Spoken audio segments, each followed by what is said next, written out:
Hai guys, ketemu lagi dengan aku di channel Lady Din. Semoga kalian semua dalam keadaannya sehat dan bahagia. Kali ini aku mau membahas kisah tentang kepergian seorang model cantik saat dia sedang merayakan liburan tahun barunya di Miami. Bagaimana kisah lengkapnya? Tanpa basa-basi lama-lama, kita langsung masuk ke ceritanya ya. Sebelumnya, jangan lupa untuk subscribe dulu channel ini dan nyalakan lonceng notifikasinya supaya kalian tahu video terbaru dari aku.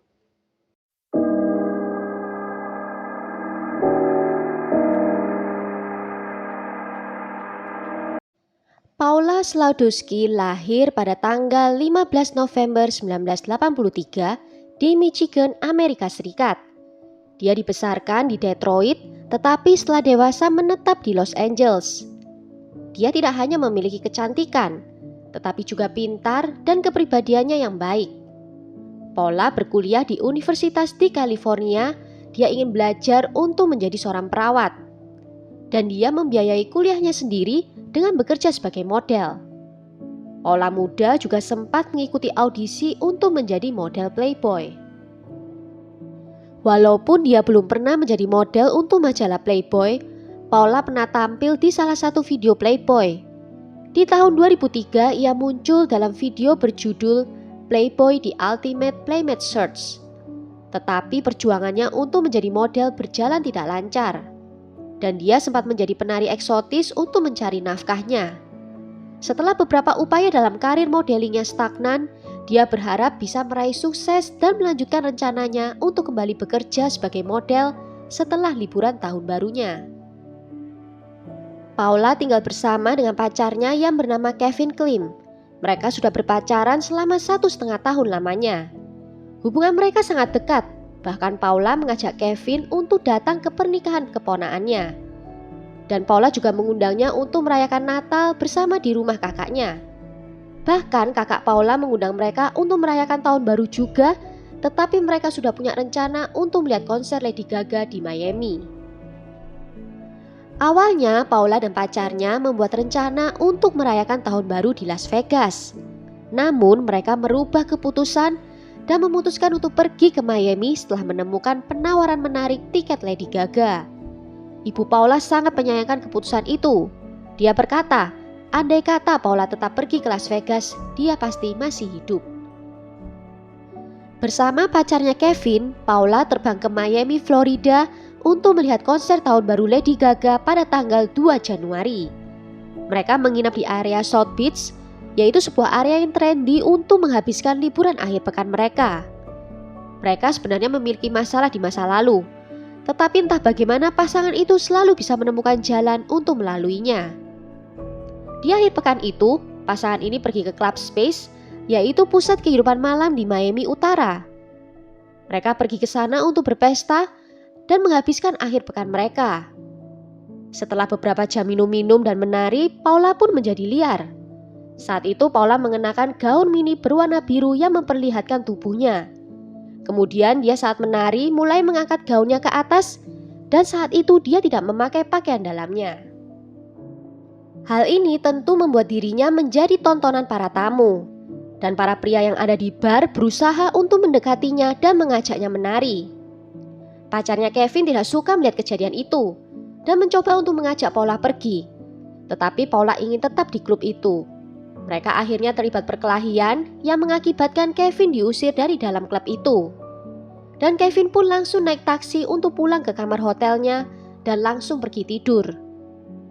Tak lama kemudian Paula juga keluar dari klub, tetapi sempat berbincang dengan seorang pria sebelum akhirnya dia pergi menghilang. Ketika Kevin terbangun sendirian di kamar hotel sekitar pukul 11:30 siang, dia tidak dapat menemukan Paula. Dia berusaha untuk mencari dan memeriksa staf hotel, tetapi tidak ada yang melihatnya. Kevin mencoba untuk melapor ke polisi, tetapi polisi tampaknya tidak terlalu khawatir tentang seorang wanita muda yang hilang baru beberapa jam saja. Kevin juga mencoba mencari info di rumah sakit dan sempat memasang poster di area pantai Miami. Kevin juga bahkan sempat menyewa seorang detektif swasta bernama David Weiser untuk membantu menemukan Paula. David menjelajahi Miami untuk mencari petunjuk, termasuk di daerah Paula terlihat terakhir kalinya. 14 jam setelah Paula meninggalkan Club Space, polisi menerima telepon dari seorang warga yang melihat ada tempat sampah yang terbakar. Pemadam kebakaran yang memadamkan api dan melihat apa yang ada di dalamnya langsung melapor kembali ke polisi. Dan di akhir minggu itu, polisi menjadi sibuk memeriksa TKP. Ditemukan seseorang dalam keadaan tak bernyawa dan kondisinya tidak bisa dikenali sama sekali karena hangus. Pemeriksa medis mendapatkan catatan gigi dari keluarganya dan Paula diidentifikasi secara positif. Melalui hasil otopsi bisa disimpulkan kalau Paula telah meninggal sebelum dihanguskan. Pihak otopsi mengatakan kemungkinan lehernya ditekan dengan kuat. Tidak ditemukan bekas luka karena senjata tajam dan juga tubuhnya hangus parah hingga sulit untuk diperiksa. Awalnya polisi menetapkan Kevin sebagai tersangka karena ada laporan kalau hubungan mereka sering bermasalah. Detektif Gaudio yang melakukan penyelidikan juga menemukan kalau Kevin dulunya pernah ditangkap atas tuduhan kekerasan dalam rumah tangga. Kevin pernah mematahkan hidung Paula dan Paula mengajukan tuntutan terhadapnya dan Kevin sempat ditahan. Namun akhirnya kasus ini ditangguhkan.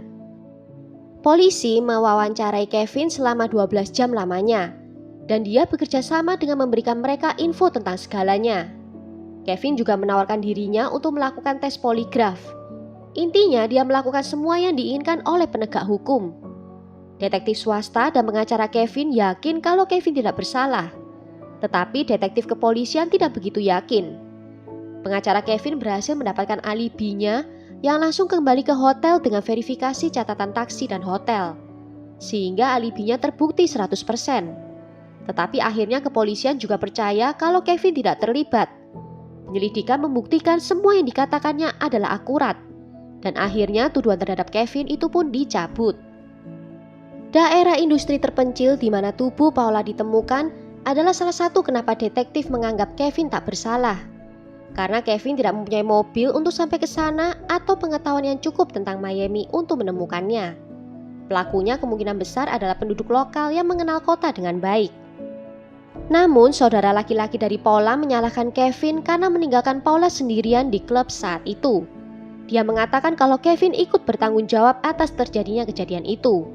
Dia seharusnya lebih menjaga Paula. Sangat disayangkan Kevin tidak mau duduk menunggu dan memastikan kalau Paula kembali ke hotel dengan selamat. Menurut rekaman CCTV dari Club Space hari itu, terlihat Paula meninggalkan tempat di pukul 7:20 di pagi hari tanggal 3 Januari 2010. Juga terlihat ada seorang pria berkulit hitam yang mengikutinya keluar. Polisi juga mengatakan ada jarak 8 hingga 10 jam dari waktu Paula meninggalkan klub hingga akhirnya tubuhnya ditemukan. Lokasi itu terletak 120 blok jauhnya dari Club Space, terletak di sebuah jalan buntu di area industri. Sebuah lokasi yang sepi dan agak terpencil.